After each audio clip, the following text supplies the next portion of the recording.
اولاد کو اللہ تعالیٰ نے آزمائش قرار دیا ہے۔ سورہ تغابن آیت نمبر 15، تم ان کی محبتوں میں دیوانے ہو گئے، خود آزمائش کے شکار ہو گئے، اور دین کے تقاضوں سے تم نے فرار اختیار کر لیا۔ دین کی محنت کے لیے تمہارے پاس وقت نہیں تھا، تم نے اپنے آپ کو خود آزمائش میں ڈالا۔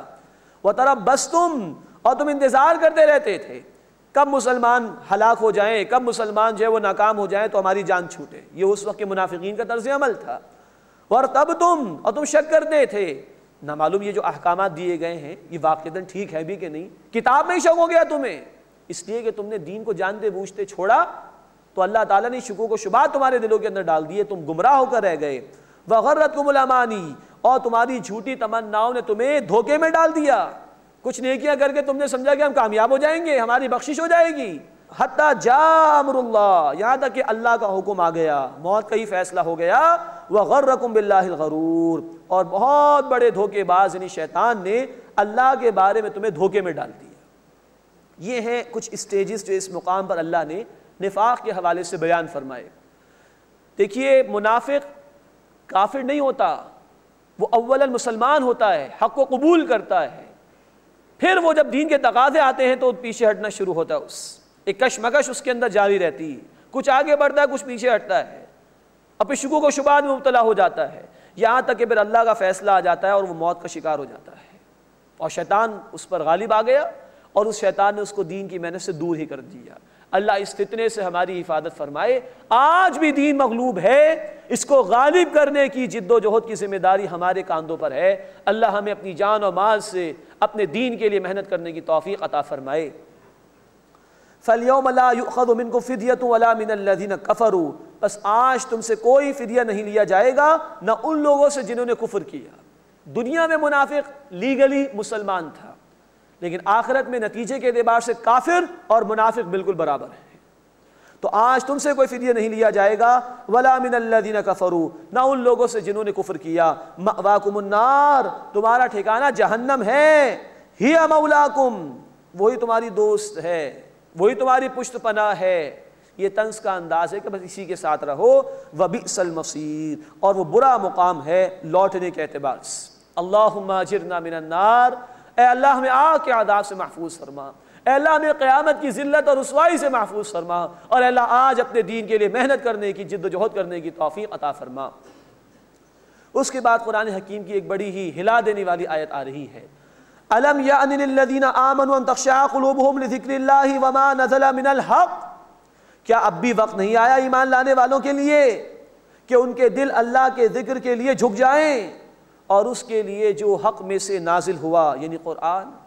کس بات کا انتظار کر رہے ہیں اہل ایمان؟ اللہ نے قرآن عطا فرما دیا، یہ اللہ کو ماننے کا آپ دعویٰ کر رہے ہیں، تو کیا اب بھی ان کے دلوں میں نرمی پیدا نہیں ہو رہی؟ اللہ کی یاد کے لیے تیار اور آمادہ نہیں ہو رہے؟ اللہ کے دین کے لیے محنت کرنے کے لیے تیار نہیں ہو رہے؟ کس چیز کا انتظار کر رہے ہیں؟ وَلَا يَكُونُوا كَالَّذِينَ أُوتُوا الْكِتَابَ مِنْ قَبْلُ فَطَالَ عَلَيْهِمُ الْأَمَدُ فَقَسَتْ قُلُوبُهُمْ، اور وہ ان لوگوں کی طرح نہ ہو جائیں جنہیں ان سے پہلے کتاب عطا کی گئی تو ان پر مدت طویل ہو گئی، وہ غفلت میں پڑے رہے، یہاں تک کہ پھر ان کے دل سخت ہو گئے۔ یہ یہود کی طرف بھی اشارہ ہے۔ سورۃ البقرہ آیت 74 میں ذکر آیا، ان کے دل پتھروں کی طرح بلکہ ان سے بھی زیادہ سخت ہو گئے۔ کون؟ جو کتاب کے ماننے والے تھے، لیکن جب دین کے تقاضوں سے فرار اختیار کریں تو دل اتنے سخت ہو جاتے ہیں کہ وہ پتھروں کو بھی مات دے جائیں۔ وَكَثِيرٌ مِّنْهُمْ فَاسِقُونَ، اور ان میں سے اکثر نافرمان ہیں۔ اب اگر کچھ تاثر دل نے لیا تو اللہ تعالیٰ موٹیویشن دے رہے ہیں، اللہ موٹیویٹ فرما رہے ہیں کہ آؤ ہم تمہیں بتائیں کہ کیسے خشیت اللہ کے دلوں کے اندر پیدا ہوگی۔ اعلموا ان اللہ یحیی الارض بعد موتها، جان لو کہ بے شک اللہ زمین کو اس کی موت کے بعد زندگی عطا فرماتا ہے۔ قد بینا لکم الآیات لعلکم تعقلون، یقیناً ہم نے تمہارے لیے نشانیاں بیان کر دی ہیں تاکہ تم عقل سے کام لو۔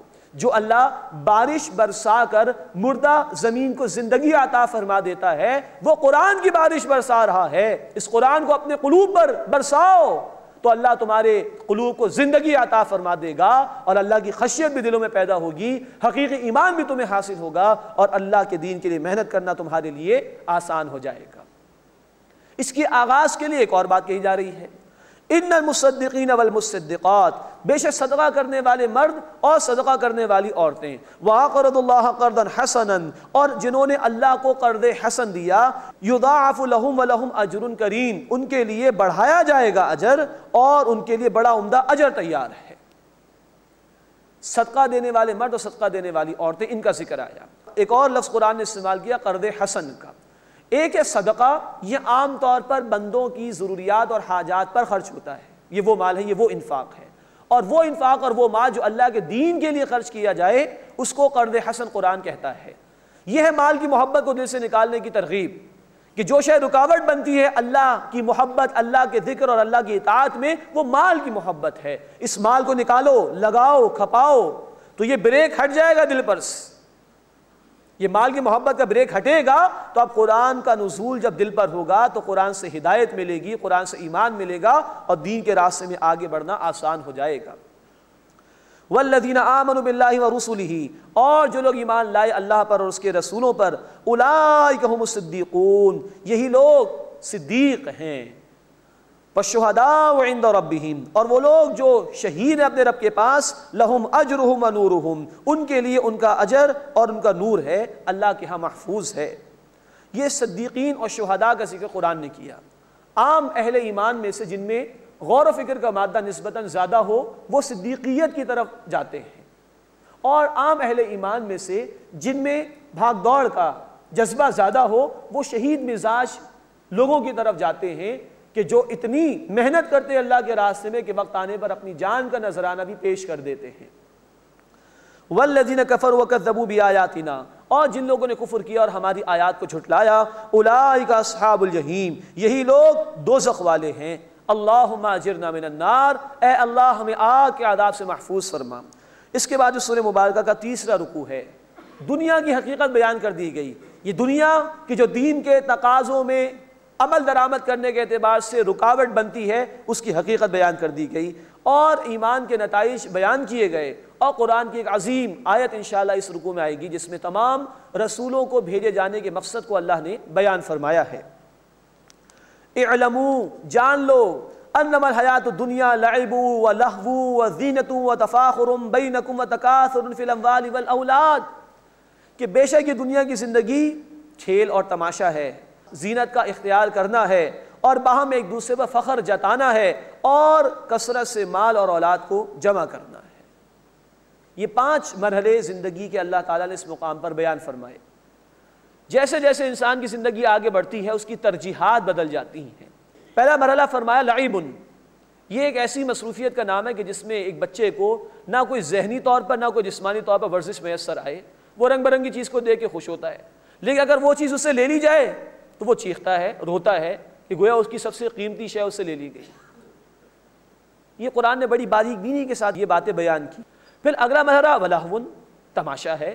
اب یہ بچہ تھوڑا سا بڑا ہوا، اب رنگ برنگی پینسل اس کو نہ بھی دی جائے تو پریشان نہیں ہوتا، اب اس کی ترجیحات اور ہے، موبائل فون چاہیے اس کو جو ہے وہ انٹرنیٹ کی فیسلٹی چاہیے، کمپیوٹرز پہ گیمز چاہیے اینڈ سو آن۔ یہ نہ ملے تو سمجھتا ہے کہ میں سب سے زیادہ محروم ہوں۔ اگلا اسٹیج وزینتن، زینت کا آرائش کا اختیار کرنا ہے۔ اب ہیئر اسٹائل کی بھی فکر ہے، لباس کی بھی فکر ہے، شوز کی بھی فکر ہے اور گھڑی کی بھی فکر ہے۔ ایک نوجوان لڑکے لڑکی کو یہ چیزیں نہ ملیں تو وہ بڑے پریشان ہوتے ہیں، کمپلیکسٹی کا شکار ہو جاتے ہیں۔ اب ان کو پچھلی باتیں یاد دلائی جائیں کہ بھئی وہ رنگ برنگی پینسل، وہ کہتے ہیں 10 آپ مجھ سے لے لیجئے، اب اس کی ضرورت تھوڑی ہے مجھے کوئی۔ پھر اگلا مرحلہ قرآن نے بیان کیا وتفاخر بینکم، ایک دوسرے پہ فخر جتانا ہے۔ اب جو ہے وہ گھر بھی بہترین ہونا چاہیے، گاڑی بھی بہترین ہونی چاہیے، اولاد کا مستقبل بھی ساؤنڈ ہونا چاہیے، بیوی کو بہترین زیور بھی لا کے دینا ہے۔ اس میں اب دوسروں سے جنگ ہو رہی ہے، آگے بڑھنے کی خواہش ہے۔ اس کے بعد فلاں گاڑی کا نیا ماڈل آگے، میرے پاس کیوں نہیں، میرے پاس بھی ہونا چاہیے، چاہے لیز پر لینا پڑے، لون لے کر لینا پڑے، لیں گے، کیونکہ اسٹیٹس کو مینٹین رکھنا ہے۔ اب اگلا مرحلہ آخری قرآن نے کہا وَتَكَاثُرٌ فِي الْأَمْوَالِ وَالْأَوْلَادِ، بڑھاپا آ گیا، اب گاڑی کی ہیئر اسٹائل کی فکر نہیں، اب لباس کی اتنی فکر نہیں، اب تو اولاد اس کا کیریئر بہترین ہو اور پیسہ خوب میرے پاس ہو تاکہ بڑھاپے میں میں عیش کر سکوں۔ جیسے جیسے انسان آگے بڑھتا ہے ترجیحات بدل جاتی ہیں۔ قرآن کہتا ہے کہ ایک چھلانگ اور لگاؤ، جب تم دوسرے مرحلے میں گئے تو پہلے مرحلے کے نقصان کا کوئی نقصان تمہاری نگاہوں میں نقصان ہی نہیں ہے۔ دوسرے مرحلے میں جب بچہ تھا اس کو رنگ برنگی پینسل اگر دی جائے تو کیا کہے گا، مجھے ضرورت ہی نہیں اس کی۔ تو تو جیسے جیسے آگے بڑھ رہے ہو پچھلی زندگی کی کوئی حیثیت نہیں. ایسے ہی جب کل قیامت میں قدم رکھو گے تو اس دنیا کی کوئی حقیقت تمہارے سامنے نہیں ہوگی, کوئی حیثیت تمہارے سامنے نہیں ہوگی.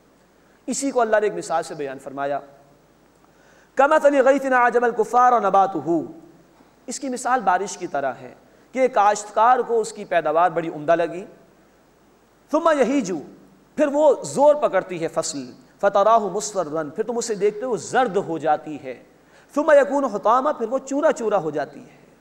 یہی تمہاری زندگی. انسان بچپن سے آگے بڑھتا ہے, جوانی کو پہنچتا ہے, اکڑ میں آ جاتا ہے, تکبر میں آ جاتا ہے, کسی کو خاطر میں لے کر نہیں آتا, سمجھتا ہے کہ میں کبھی ختم نہیں ہوں گا. اب پھر اس کی زندگی ڈھلتی ہے تو بڑھاپا, ریزہ ریزہ مٹی مٹی. لیکن فصل کا تو معاملہ ہے کہ وہ ریزہ ریزہ ہو گئی, معاملہ ختم.